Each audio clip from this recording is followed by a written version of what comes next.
मित्रों, ये तो आप सभी जानते ही हैं कि वनवास के दौरान 14 सालों तक भगवान राम की सेवा करने के लिए लक्ष्मण ने नींद का ही त्याग कर दिया था। लेकिन लक्ष्मण जी से जुड़ा एक रहस्य ऐसा भी है जिससे स्वयं श्री राम भी अनजान थे। और आज की इस वीडियो में मैं आपको उसी रहस्य के बारे में बताने वाला हूँ, इसीलिए वीडियो को बिल्कुल भी स्किप मत कीजिएगा। नमस्कार और स्वागत है आप सभी का द डिवाइन टेल्स पर एक बार फिर। तो मित्रों, अगर मैं ये कहूं कि लक्ष्मण भगवान राम से भी बड़े योद्धा थे तो आपको ये सुनकर आश्चर्य नहीं होना चाहिए, क्योंकि त्याग के सामने लक्ष्मण ने राम को भी पीछे छोड़ दिया था। 14 सालों तक लक्ष्मण जी ने निद्रा देवी को ये कहकर मनाया था कि अगर एक पल भी उन्हें नींद आई तो उनके बड़े भाई की सेवा में विघ्न पड़ जाएगा, और वो ऐसा कदापि नहीं चाहते। तभी निद्रा देवी ने कहा था कि तुम्हारी जगह तुम्हारी पत्नी वहां अयोध्या में सोती रहेगी। इसके अलावा लक्ष्मण ने भूख का भी त्याग कर दिया था। इन 14 वर्षों के वनवास के दौरान उन्होंने कुछ नहीं खाया, यहाँ तक कि भगवान राम उन्हें रोज फल खाने को देते, लेकिन वो उन्हें नहीं खाते। और इस रहस्य से पर्दा तब उठा जब भगवान राम लंका जीतकर अयोध्या पहुंचे। भरी सभा में जब लंका विजय की कहानियां सुनाई जा रही थी, सब प्रभु राम के गुणों का बखान कर रहे थे। तभी गुरु वशिष्ठ ने कहा कि हे राम, आज मैं एक ऐसा रहस्य आपको बताने वाला हूँ जिसे सुनकर आप सभी आश्चर्यचकित हो जाएंगे, और हो सकता है कि प्रभु आपको इस पर यकीन ना हो। मित्रों, गुरु वशिष्ठ की ये बात बिल्कुल सत्य निकली। जैसे ही वशिष्ठ ऋषि ने कहा कि 14 सालों से लक्ष्मण ने कुछ नहीं खाया, श्री राम तुरंत बोल पड़े, गुरुवर, मैं खुद लक्ष्मण को दोने में भरकर खाना देता था। वो वहां कहीं आसपास भी पड़ा नहीं होता था, तो फिर मैं इसे सत्य कैसे मान लूं? मेरे मन में इसे लेकर शंका है। इस पर गुरु वशिष्ठ ने कहा, इस शंका का समाधान अब लक्ष्मण ही कर सकते हैं। तब लक्ष्मण जी ने बड़े ही आदर पूर्वक कहा कि भैया, आप जो भी खाना मुझे देते थे मैं उसे अपनी शक्ति के माध्यम से सीधा अयोध्या भेज देता। ये बात सुनकर श्री राम ने कहा, तो क्या वो खाना अब भी यहाँ रखा है? तब लक्ष्मण ने कहा, आप मेरे साथ चलिए, मैं आपको उस जगह ले चलता हूँ जहाँ मैं पिछले 14 वर्षों से ये खाना इकट्ठा कर रहा हूँ।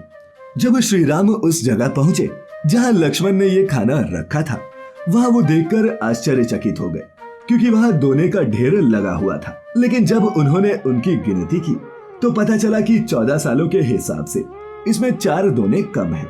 इसके बाद प्रभु श्री राम ने पूछा कि वो 4 दोने कहाँ गए और क्या 4 दिनों का खाना तुमने खाया है? तब लक्ष्मण ने बताया कि भैया, जिन 4 दिनों के खाने का प्रश्न आप पूछ रहे हैं उसकी कहानी अपने वनगमन से शुरू होती है। जब आपने वन के लिए प्रस्थान किया तो उस दिन आपने कुछ नहीं खाया और न ही मुझे दिया।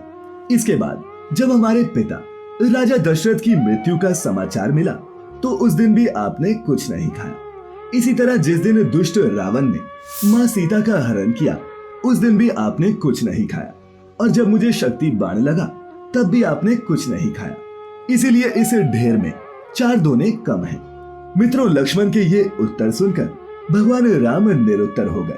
उन्हें लगा कि इतने बड़े रहस्य का पता उन्हें 14 सालों तक नहीं लगा, और फिर उन्होंने लक्ष्मण से पूछा कि तुमने इतना बड़ा त्याग किया क्यों? लक्ष्मण ने उत्तर दिया कि भैया, आप मुझे खाना तो देते थे, लेकिन आपका ऐसा कोई आदेश नहीं था कि इसे मुझे खाना है, और मैं आपके आदेश के बिना कुछ भी नहीं करता, इसीलिए मैंने ये खाना नहीं खाया। और तो और आप ये तो जानते ही हैं कि मेघनाद को सिर्फ वही मार सकता था जिसने 14 सालों तक कुछ न खाया हो और न ही किसी स्त्री का चेहरा देखा हो। मैं माँ सीता के भी बस चरण ही देखता था, और इसी कारण मैं मायावी मेघनाद को मार पाया था।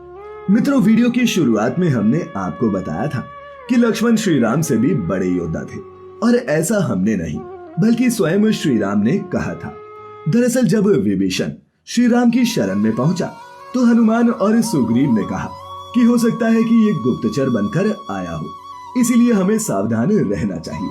तब भगवान राम ने कहा था कि आपकी बात सच भी हो सकती है, लेकिन अगर हमारे पास वो शरणार्थी बनकर आया है तो हमें उसका ख्याल रखना होगा। आप इन गुप्तचरों और असुरों की चिंता न करें। संसार में जितने भी राक्षस हैं उन्हें लक्ष्मण सिर्फ एक क्षण में खत्म कर सकते हैं।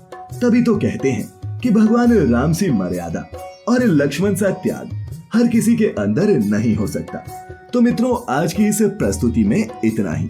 आपको ये वीडियो पसंद आई हो तो इसे अपने मित्रों और रिश्तेदारों के साथ साझा अवश्य करें और ऐसी सभी धार्मिक और आध्यात्मिक जानकारियों के लिए जुड़े रहें द डिवाइन टेल्स परिवार के साथ।